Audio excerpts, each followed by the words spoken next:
My name is Winston Palmer. I'm 67 years old, and last Christmas, my son's wife served me dinner on a paper plate while everyone else at the table ate off the good china. The room went quiet. My son looked down at his lap. And in that silence, I finally understood something I'd spent 4 years pretending not to see.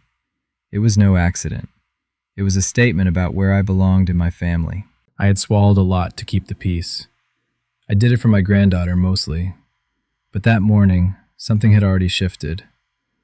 I had spent an hour in a quiet office with a man my daughter-in-law had never heard of. She thought that paper plate made me the smallest person in the room.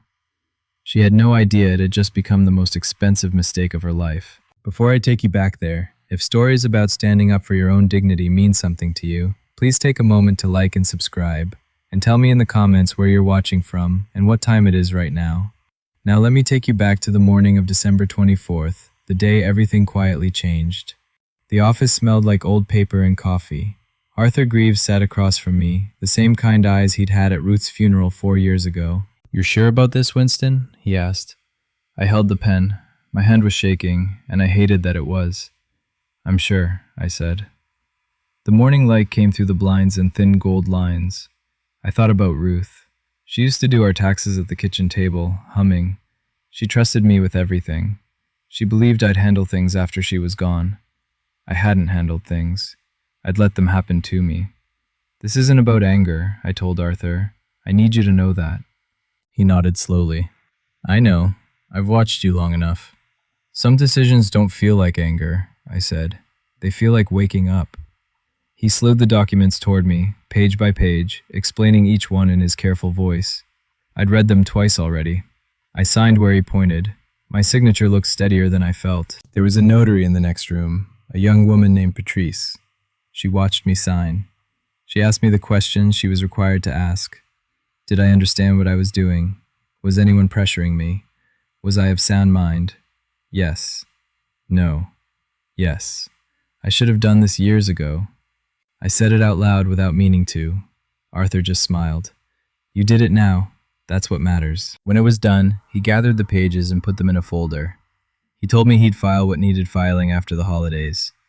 He shook my hand the way he used to shake Ruth's. I checked my watch in the parking lot. Almost noon. I still had to get to Daniel's by 5. For Christmas dinner, I had no idea what I was driving toward.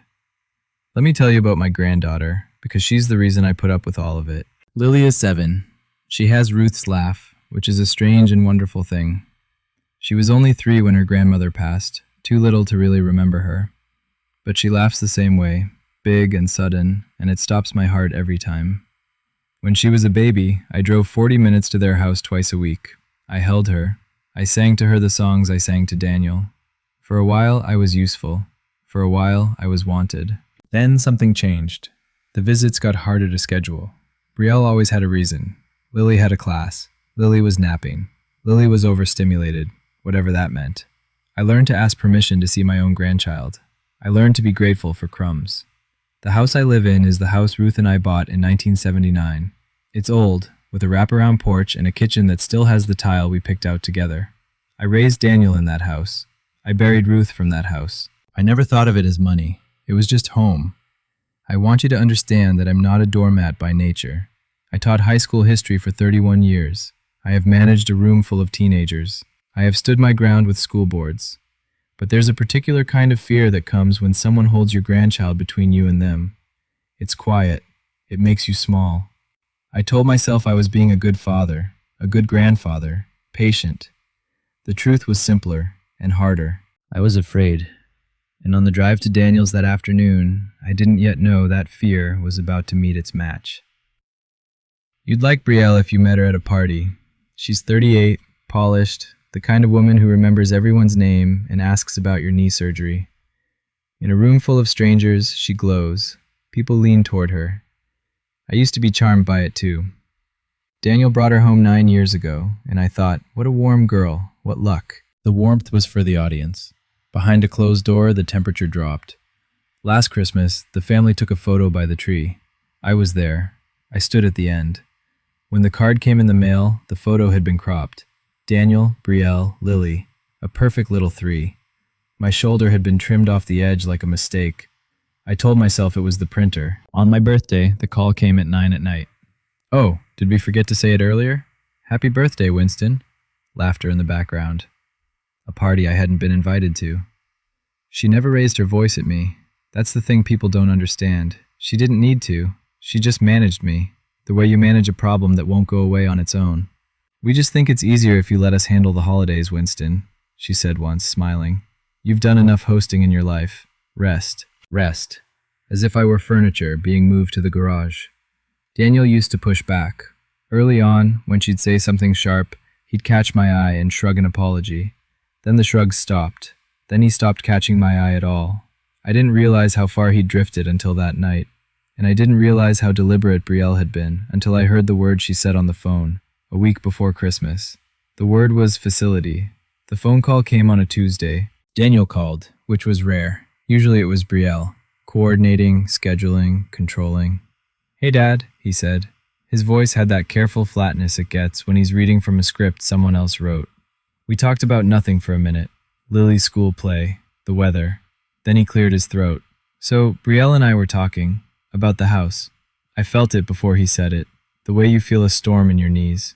What about the house, Daniel? It's just, you're alone out there. It's a lot of property. And there's the tax thing when, eventually. He stumbled on the word. It might be smart to put it in our names now, to protect it from taxes. I could hear her behind him, not words, just presence, the faint sound of someone listening, prompting.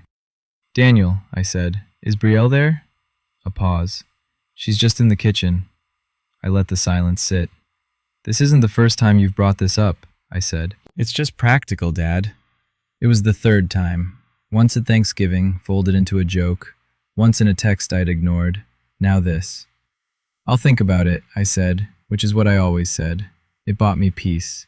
It cost me nothing but my self-respect, which I'd apparently decided was on sale. We hung up. I sat in my kitchen, in the house Ruth and I built our life in, and I looked at the tile we picked out in 1979. They didn't want to protect the house. They wanted it.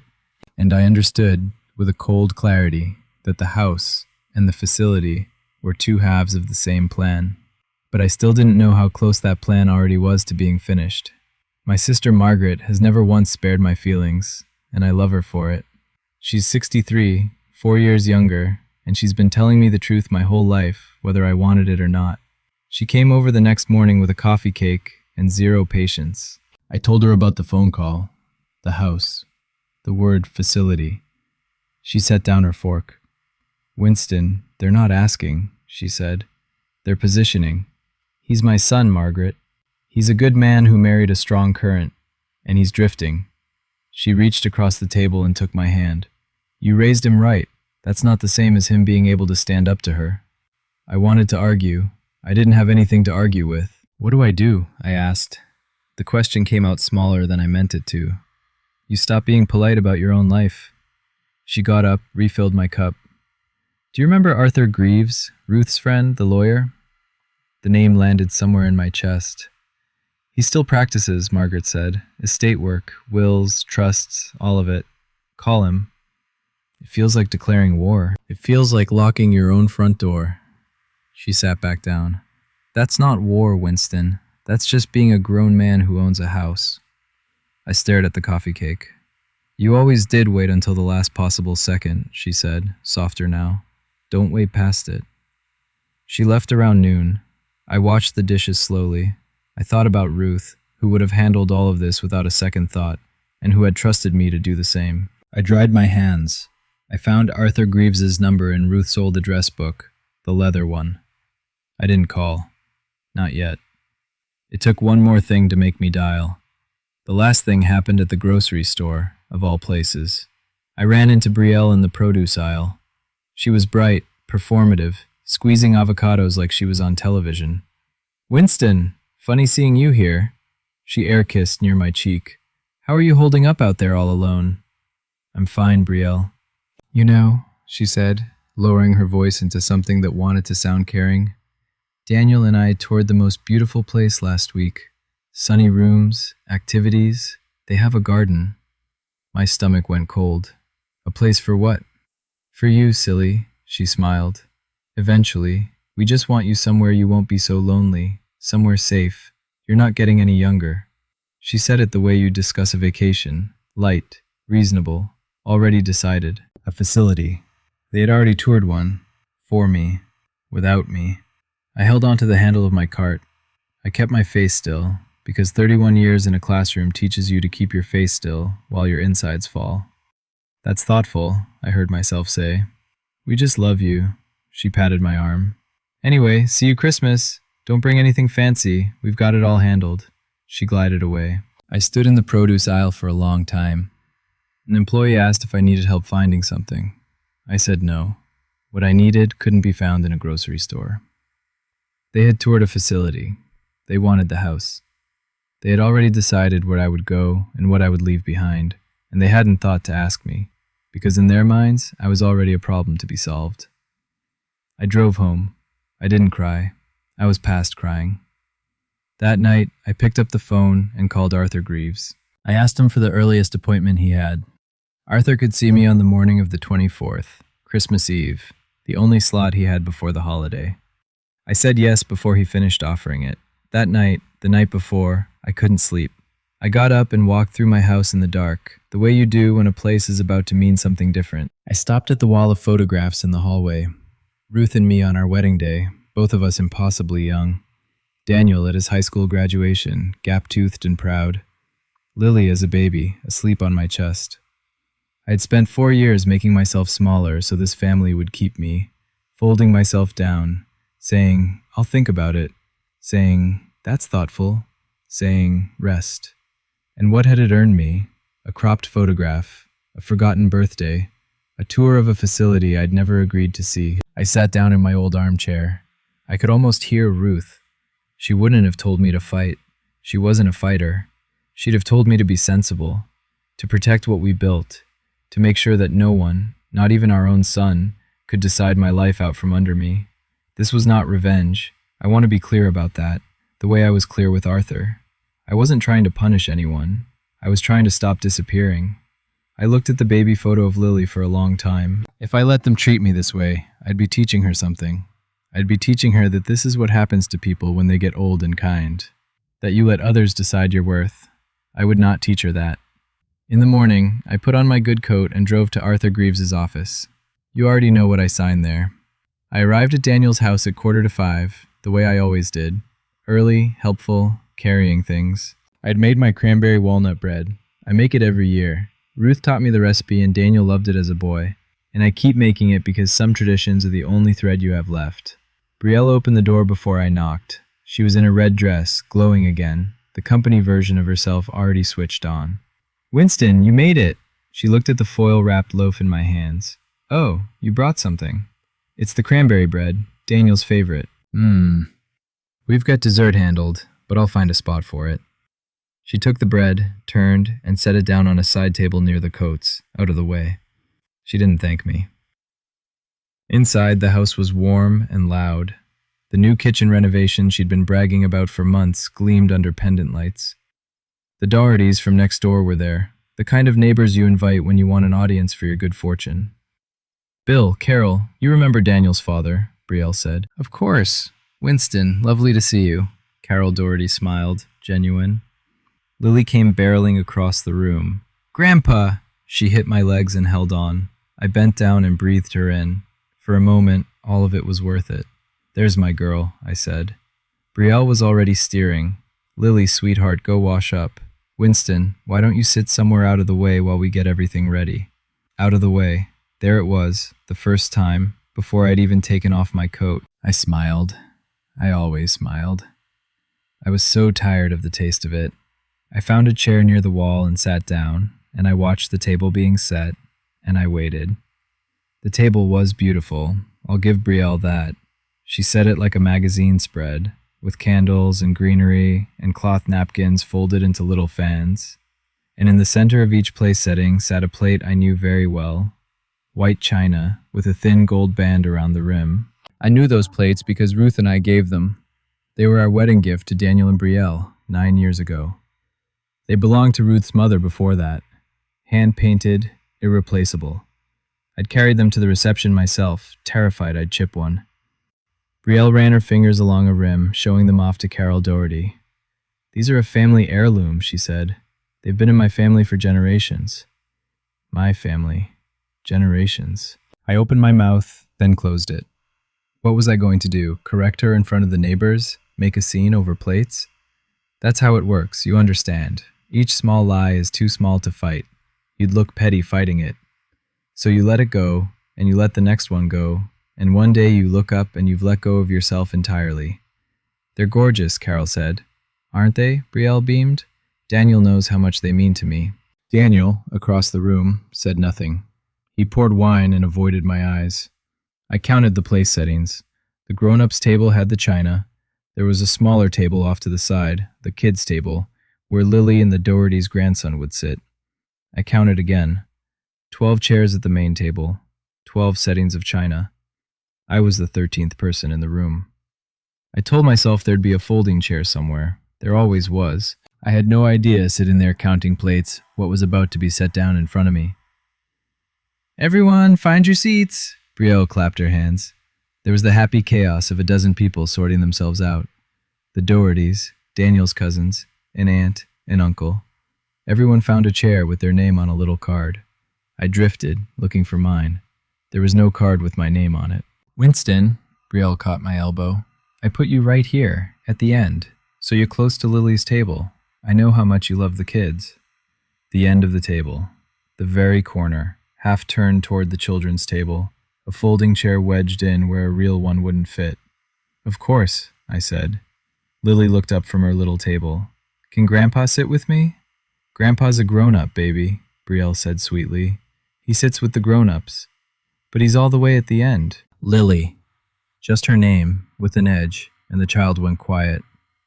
I sat in the folding chair. It was lower than the others. I had to look up slightly to meet anyone's eyes.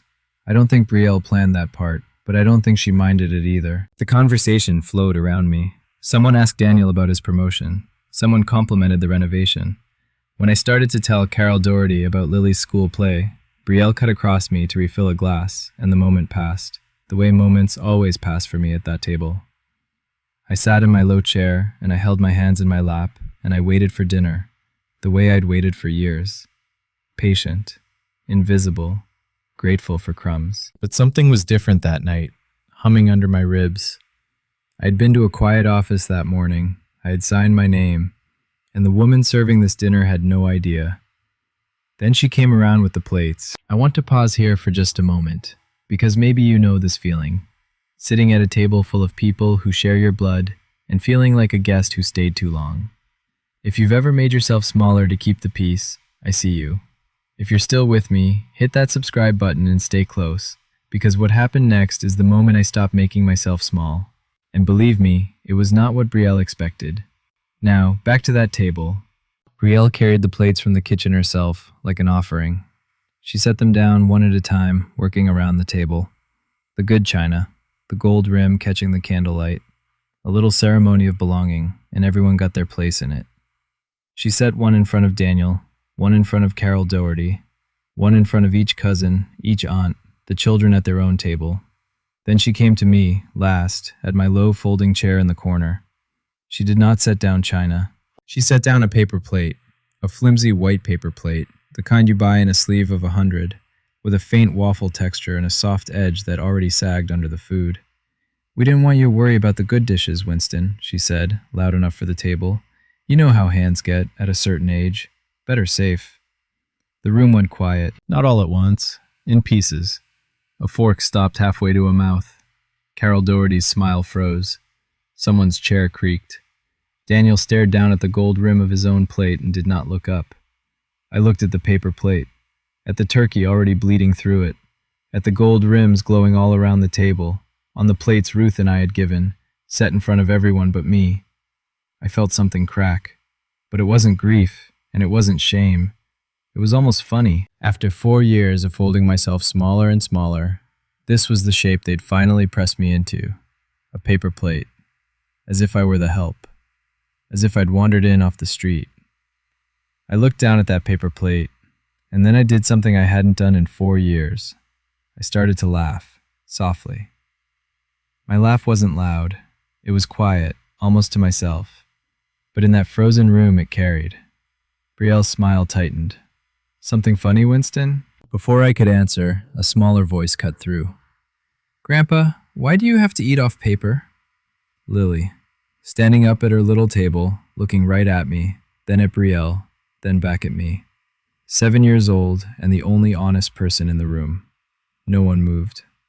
Everybody else got the pretty plates, Lily said.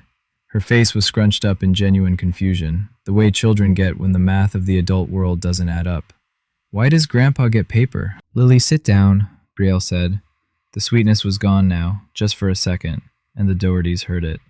But that's not fair, Lily's lower lip pushed out. Grandpa gave us the pretty plates. You said so. You said they were from Grandpa's family. The silence changed temperature, because Lily had just done, by accident, what I'd been too afraid to do on purpose. She'd told the truth about the plates, in front of everyone. Carol Doherty's eyes moved from Lily to Brielle to the china, and I watched her do the math too. Brielle recovered fast. Lily, sweetheart, that's not... We'll talk about it later. Sit and eat your dinner. But Lily was still looking at me, waiting for an answer I didn't have yet. She looked like she might cry. A child can feel an injustice in a room, even when she can't name it. It's all right, baby, I said gently. Eat your dinner. She sat, slowly, unhappy. I kept my hands folded. I looked at Brielle, who was already smoothing her dress, already rearranging her face for the neighbors. And I thought, very calmly, not this year. Then Brielle made her mistake. Brielle turned to the table and sighed, a long-performed sigh, the sigh of a martyr. I'm sorry, everyone, she said. This is always so hard. She pressed her fingertips to her temple. We do so much for him. We really do. The visits, the holidays, checking in, and it's never quite enough. I watched it happen in real time, the pivot, the way she became the victim of her own cruelty, right there, between the turkey and the green beans. Bill, Carol, you have no idea, she went on, lowering her voice into wounded confidence. Some seniors just get, difficult, forgetful. We worry about him out there alone. We're just trying to do what's best. Difficult, forgetful, out there alone. Each word was a brick, and she was building a wall around me, in public, and calling it love. Daniel finally spoke. Brielle, just her name, quiet. She didn't even look at him. I'm just being honest, hon. They need to understand what we deal with. And I understood something then. Watching the Dohertys nod uncertainly, watching the aunts exchange glances. This was a script. She'd performed it before, in other rooms, to other people. This was how I'd become difficult Winston, to a whole town without ever raising my voice. She wasn't humiliating me by accident. She was authoring me, writing the version of me that made the facility, the house, all of it, look like kindness. For 4 years I'd let her hold the pen. I felt the anger now, real and clean, but I held it. 31 years in a classroom. You don't win by shouting. You win by being the calmest person in the room when the truth comes out. So I waited. I let her talk. I let her get comfortable. I knew she'd say too much. And then she did. There was a moment, I'll be honest with you, when I almost just left. That's what I always did. When it got bad, I gathered my coat and my dignity, and I slipped out quietly, so as not to make a scene, so as not to give them a story to tell. I'd drive home and sit in my own kitchen where no one could see. My hands found the arms of the folding chair. I started to rise. I could be in my car in 2 minutes, home in 40. I could let this be one more Christmas I survived instead of celebrated. Then I caught Lily looking at me. She was watching from her little table, her dinner untouched, her eyes fixed on her grandfather. Worried, confused, learning. That's the word that stopped me. Learning. She was watching to see what happens to a kind old man when people are cruel to him. She was learning the rules of the world, right there, with a fork in her small hand. If I gathered my coat and slipped out quietly, I would teach her the lesson I'd been teaching myself for 4 years. That you take it. That you smile. That you make yourself small and you go home and you sit alone where no one can see. I would teach my granddaughter to disappear. I sat back down. I straightened my spine in that low, ridiculous chair. I folded my hands on the paper plate in front of me. Brielle was still talking, still building her wall, basking in the neighbor's uncomfortable attention. I was not going home tonight to sit alone in my kitchen. I was going to stay right here, in this chair, on this paper plate, and I was going to let her keep talking until she handed me the thing I needed. She did. The very next thing she said. Honestly, Brielle said, warming to her audience, it'll be a relief for everybody once things are settled. Once the house is in our names, we can finally get him somewhere comfortable. She said it lightly, like good news, like she was announcing a vacation. Carol Doherty blinked. The house? I thought, isn't that Winston's house? The one over on Maple, with the porch? It will be, Brielle said, and she smiled, and that smile was the most honest thing she'd shown all night. It will be. There it was, out loud, in front of the neighbors, in front of the family. The plan, spoken like it was already finished. The house, the facility, all of it decided, just waiting for an old man to sign himself away. I set down my fork. The small sound of it on the paper plate was nothing, and somehow everyone heard it. It's a lovely house, Carol said carefully, looking between us now. I always assumed it was yours, Winston. I looked at Brielle. She was still riding the high of her own performance, still certain she held every card at the table. It is mine, I said. My voice was quiet and even, the voice I used to use to settle a loud classroom without raising it at all. Brielle waved a hand. Well, technically, but we've been talking about transferring it, so it's really just a formality at this point. A formality, I repeated. Dad, Daniel started. It's fine, Daniel, I said. I kept my eyes on Brielle. Let her finish. I want to understand the plan. There's no plan, it's just sensible, Brielle said, a flicker of impatience now. You're alone. You're getting older. We're trying to help you. Then my phone rang in my coat pocket, and I did something I never do at the dinner table. I answered it. Excuse me, I said. I should take this. I didn't get up. I answered it right there at the corner of the table, which is rude, and I'd raised Daniel to know it was rude, and that's exactly why it landed the way it did. But before I tell you who was calling, let me tell you what happened on Daniel's face. Because while my phone was ringing, before I'd even reached into my pocket, my son finally looked up. He'd been staring at his plate through the whole performance. Through the paper plate. Through difficult, forgetful. Through it will be. Now he looked at his wife, and something in him had shifted. Brielle, he said, that's enough. The table went still again. This was new. This had never happened. She turned to him, genuinely startled. Excuse me? You toured a facility. His voice was low and strange, like he was hearing the words for the first time himself. From my father, without telling me it was a real plan. I thought we were just talking. Daniel, we discussed this. You discussed it, at me. He put down his wine. And the house. You keep saying we, but I never agreed to take my father's house. This is not the time, Brielle hissed, smile cracking, aware of the Dohertys drinking it in. It's never the time with you, Daniel said. It was the first time in years I'd seen my son stand up straight in his own house. It wasn't enough. It wasn't everything. But it was something, and it was real, and my eyes stung. Brielle's perfect evening was coming apart at the seams, and she could feel it, and she did what people like her always do when they feel control slipping. She got louder. But I had a phone against my ear, and the voice on the other end was Arthur's. Winston, sorry to bother you on Christmas Eve, Arthur said. Quick question on the filing. I need to confirm one thing before the holiday. The whole table could hear my side. I made sure of it. I didn't lower my voice the way you do on a private call. I let it ring out, calm and clear. Of course, Arthur, I said. Go ahead. He asked his question, something technical about a beneficiary line. I answered. Yes, I said. That's correct. Everything signed. The deed, the trust, all of it. Thank you for getting it done this morning. A small silence on the line.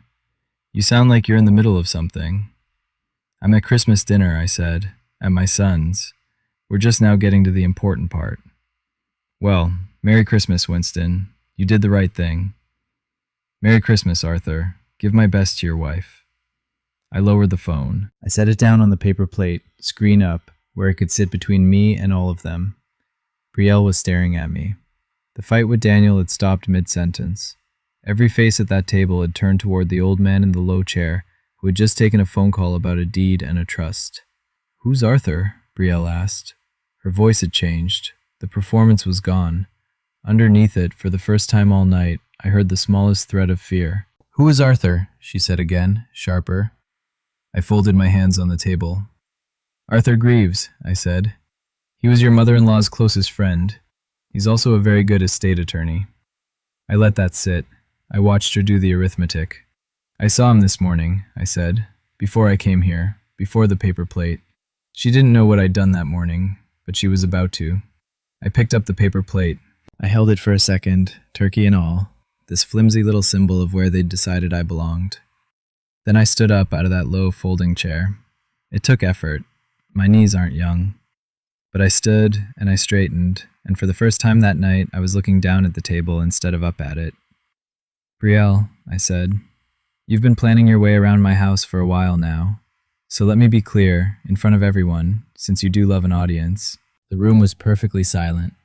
Even the children at the little table had stopped moving. "This house we keep talking about, the one over on Maple, with the porch and the kitchen tile my wife and I picked out in 1979. I looked at her steadily. "It is mine.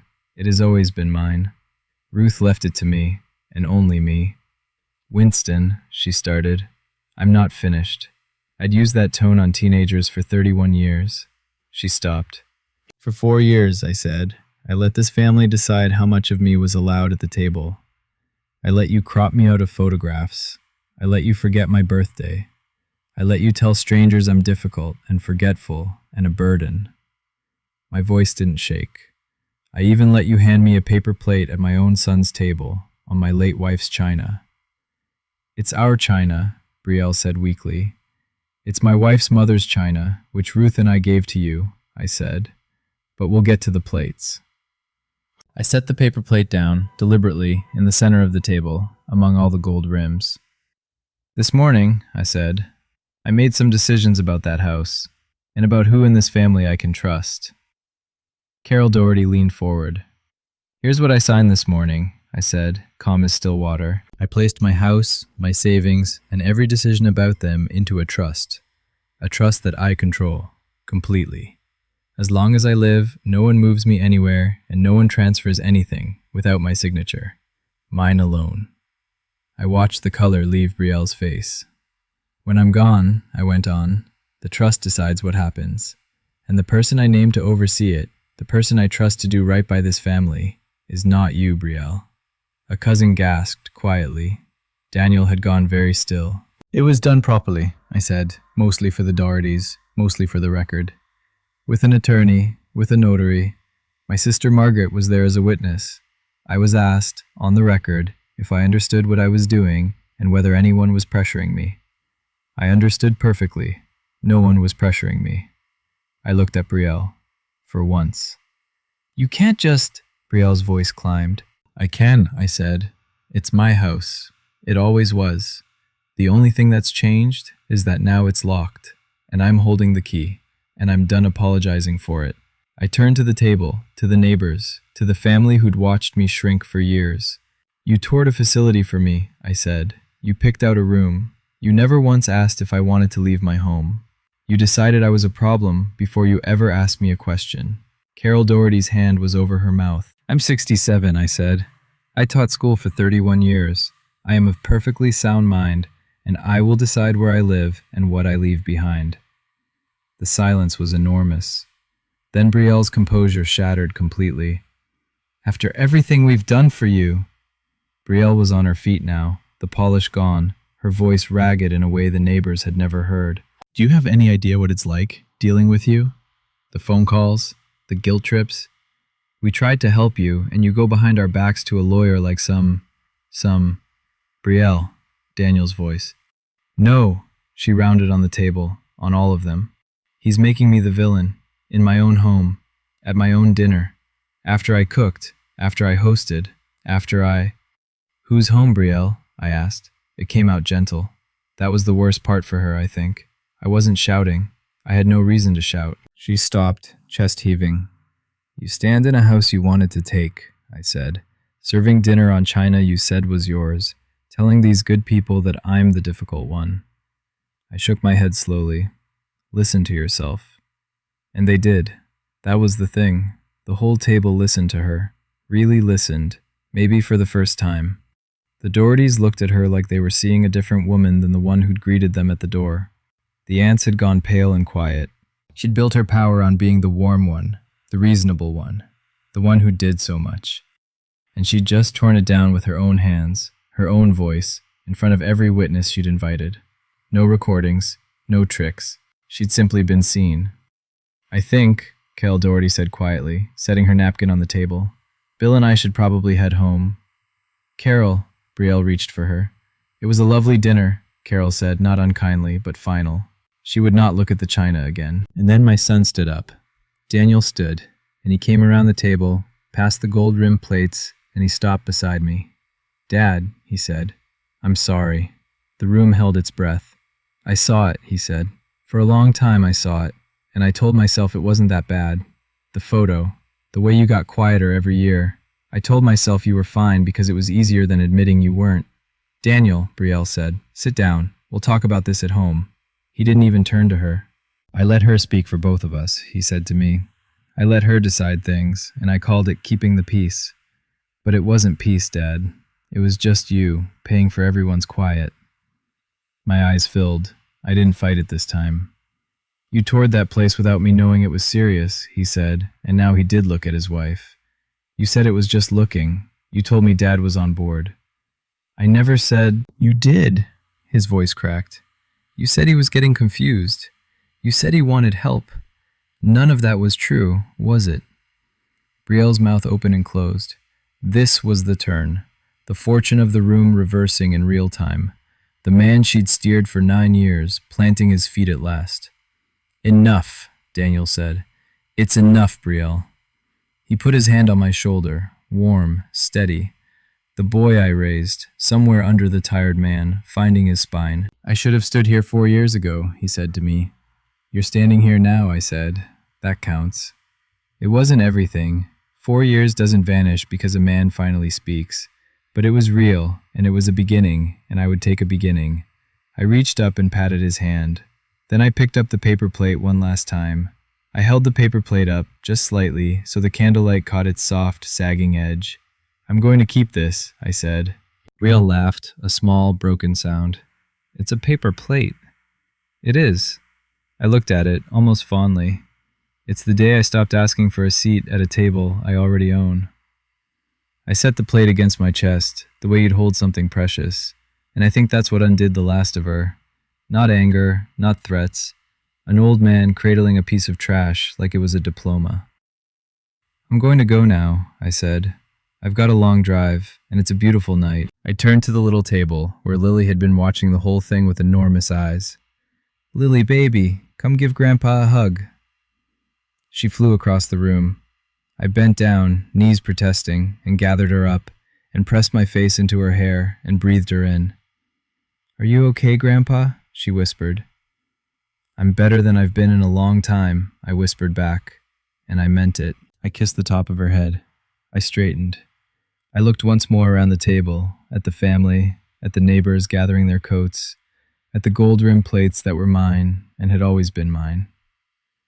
"Thank you for dinner, Daniel," I said. "Drive carefully if you bring Lily by next week." "I will, Dad." I walked to the door. I put on my good coat. I picked up my cranberry bread from where Brielle had set it aside by the coats, because I'd be darned if I left it. I opened the door to the cold, clear night, and for the first time in 4 years, no one told me to sit down quietly. No one dared. I didn't drive straight home. I sat in my car in their driveway for a minute first, in the dark, the cranberry bread on the passenger seat, my heart going like a young man's. My hands were shaking again, but it was a different shaking than the morning. This was the shake that comes after you finally set down something heavy you've been carrying so long, you forgot the weight of it. Through the front window, I could see the dinner coming apart. The Dohertys came out first, Bill helping Carol with her coat, both of them moving quickly, the way people do when they want to be anywhere else. Carol saw me in the car and lifted a hand, a small wave, something almost like respect in it. I waved back. Behind the glass, Brielle was talking with her hands, fast and sharp. The aunts were collecting their things, a family dinner emptying out around her like a tide going out. She'd wanted an audience. She'd gotten one. just not for the show she'd planned. I should tell you, because the shape of fairness matters to me, that I didn't feel triumphant. I didn't feel like I'd won anything. Winning wasn't the word. It felt more like I'd finally stopped losing. There's a difference. I hope you know the difference. Then the front door opened again, and Daniel came down the steps toward my car, no coat, breath fogging in the cold. I rolled down the window. "Dad," he said, "can we talk, just for a minute, out here?" I looked at my son's face in the porch light. Tired. Older than I wanted him to be, but honest, in a way he hadn't let himself be in years. "Get in the car, Daniel," I said. "It's freezing, and bring your spine with you this time." He almost smiled. He got in the passenger seat and moved the cranberry bread to his lap, careful with it, the way he was careful with it as a boy. For a while, neither of us spoke. The car ticked as the engine cooled. "She started talking about the house 2 years ago," Daniel finally said. "Casual at first, then less casual. She had me half convinced it was about taxes, about protecting you. It wasn't about protecting me. No." He stared at the dashboard. "I knew that. Somewhere, I knew. I just didn't want to be the one to say it." "Did you sign anything?" I asked. I needed to know. "No. There were papers. She wanted me to push you on it." I kept stalling. He let out a breath. "I think part of me was waiting for you to do exactly what you did tonight, so I wouldn't have to." That landed hard. I won't pretend it didn't. My own son, waiting for me to save myself, so he wouldn't have to choose. "That's not fair to either of us, Daniel. I know." His voice was thick. "I'm sorry." I let him sit in it. Some apologies need room to breathe. "I will always be your father," I said at last. "I will love you until the day I die. But I am done being the price this family pays for its quiet. Do you understand me?" "Yes." "I'm not a problem to be managed. I'm not a burden to be placed. I'm a grown man who owns a house and raised a son, and I expect to be treated like one." "I understand." "Good." I patted his knee. "Now, what are you going to do about your marriage? Because I love you, but I won't watch her do to Lily what she tried to do to me." He was quiet a long time. The front door opened again. Brielle, on the porch, arms crossed against the cold, calling out, "Daniel, are you coming in?" He looked at me. "I should. Go talk to your wife," I said. "But Daniel, send her over here first. I have one thing to say to her, and then I'll go." He hesitated, then went. A moment later, Brielle came down the steps, her face rearranged into something hard and careful. She stopped by my window. She did not lean down. "You humiliated me tonight," she said. "No," I said. "You did that yourself. I just stopped helping you hide it." Her jaw worked. Then she played the only card she had left, the card that had controlled me for 4 years. "You know," she said, soft and poisonous, "Lily's awfully busy these days. School, activities. It might be hard to find time for visits. For a while." There it was, the grandchild, held up between us like a hostage, the thing that had kept me small. A year ago, that sentence would have folded me in half. "Brielle," I said, "listen to me carefully. The days when you could use that little girl to keep me in line are over. I'm her mother. I decide. Daniel decides too. And Daniel and I are talking now. Really talking." I held her eyes. "If you make it hard for me to see my granddaughter, that becomes a conversation for lawyers. I have a very good one. You met him by phone tonight." Her face flickered. The threat that had always worked, suddenly weightless in her hands. "I'm not your enemy," I said more gently. "I never was. But I'm not your doormat anymore either. Those are the only 2 options you ever gave me, and I'm choosing neither." She had no answer. For once, she had nothing. I rolled up the window. I didn't go home. I went to Margaret's. She opened the door in her bathrobe, took one look at my face, and put the kettle on without a word. That's a sister for you. She knows the difference between a night that needs questions and a night that needs tea. I sat at her kitchen table, the cranberry bread between us, and I told her everything. The paper plate, Lily's question, the slip about the house, the phone call, Daniel standing up, all of it. When I finished, Margaret sat back and looked at me for a long moment. Then she said, "Took you long enough," and I laughed. Really laughed. The kind that comes up from somewhere deep and old. And then somehow it turned into something wetter, and then it was both at once, the way the big feelings get when you've held them too long. Margaret came around the table and put her hand on my shoulder. 4 years, I said. Why did it take me 4 years? Because you're kind, she said. And kind people think bending is the same as breaking. It took you a while to learn the difference. We cut the cranberry bread. We ate it at midnight, the two of us, off her everyday plates, the chipped blue ones she's had since the 80s. It was the best meal I'd had in years. He stood up, you said. Margaret refilled my tea. Daniel. He did, finally. He'll have a hard road with that woman. He will. I held the warm cup. But it's his road. I just needed to get off it. I felt lighter than I had and longer than I could remember, like I'd set down a sack of stones at the side of a path and looked back and thought, I cannot believe I carried that so far. Then Margaret asked the question I hadn't let myself think about yet. If you've made it this far, thank you for sitting at my table tonight.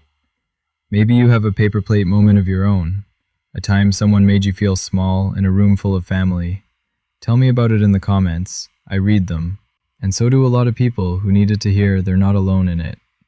If this story moved you, please like and subscribe. And there's another one waiting for you on screen right now, about the day I learned that no is a complete sentence. Now, let me tell you how it all settled. What happens now? Margaret had asked. With all of them? It took a few months to answer that question, and the answer is still being written, but I can tell you how it settled, mostly. Daniel came by the following week, like he promised. He brought Lily, and he came without Brielle, and that became the pattern for a while. He told me, sitting at my kitchen table on the tile Ruth and I picked out, that he'd asked Brielle to go to counseling with him. Couples counseling. He'd told her it wasn't optional, that he'd watched her try to erase his father, and he would not watch her start on his daughter. She'd agreed. Furious, but she'd agreed. I think she finally understood that the warm and reasonable performance had stopped working, and a person like Brielle will do almost anything before they'll lose their audience. I won't pretend it's a happy ending tied up with ribbon. Brielle and I are not friends. We may never be. But she calls me now before she makes plans about Lily, and she uses my actual name, and the visits happen when they're supposed to. The facility brochures disappeared. No one has mentioned the house again. They don't dare, and they don't need to. It's in the trust. It's locked. The key is mine. Daniel and I talk on the phone every Sunday now. Real conversations, not scripts. Some of them are hard. We have 4 years to walk back through, and we're doing it slowly, honestly. Do you forgive me, Dad? He asked once. I never stopped loving you, I told him. Forgiveness is just love that's been hurt and decides to stay anyway. So yes, but you have to keep standing up. Forgiveness isn't a one-time thing. I will, he said, and so far, he has. The paper plate is on a shelf in my living room now. I had it framed. Lily noticed it the first time she came over after Christmas. She stood in front of it, head tilted, studying it the way she studies everything. Grandpa, she said, why did you put a paper plate in a frame? It's garbage. I sat down beside her on the couch and pulled her into my lap. Well, I said, sometimes a person needs a reminder. A reminder of what? I thought about how to say it to a 7-year-old. How to hand her something she could carry her whole life without it being too heavy for her small hands. You remember at Christmas? I said. When everyone got the pretty plates and I got the paper one? She nodded, her face going serious. That wasn't fair. I said so. You did. You were the only one brave enough to say it out loud. I tucked her hair behind her ear. And that day, your grandpa learned something important. He learned that you should never let anyone make you feel like you're worth less than the people around you. Not ever.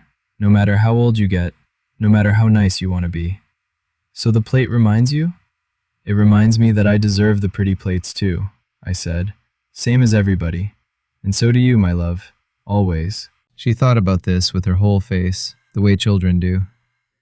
When I grow up, she said finally, you can always use my pretty plates, Grandpa. You can use the prettiest ones. I had to hold her close for a moment so she wouldn't see my eyes. I'd like that, I managed. I'd like that very much. She wriggled down to go play, the lesson tucked somewhere inside her, planted, growing. It's nearly Christmas again as I tell you this. This year, dinner is at my house. The house on Maple, with the porch and the kitchen tile from 1979. Daniel asked if they could come to me this time, and I said yes, and I meant it. The good china is back where it belongs. I asked for it, plainly, and Daniel brought the box over himself, and Brielle didn't argue. The white plates with the thin gold band, Ruth's mother's plates, the ones I carried to a wedding 9 years ago with shaking hands. I've set the table already, days early, because I couldn't wait. 12 settings, and I've laid an extra place beside mine, low to the ground, just right for a 7-year-old who likes to sit next to her grandfather. No folding chair in the corner this year, no paper plate at the table. The framed one stays on the shelf in the living room, where I can see it. People ask about it sometimes. I tell them it's the most expensive lesson I ever got for free. I'm 68 now. I taught school for 31 years. I raised a son who's learning, late but learning, how to stand up straight. I have a granddaughter who will never wonder whether she deserves the pretty plates, because her grandfather showed her. I never needed the china to know my worth. I just needed to stop handing other people the right to decide it. The paper plate taught me that, on a cold Christmas Eve, when I finally stopped asking permission to matter. So I'll keep it, framed, where I can see it, for the rest of my life.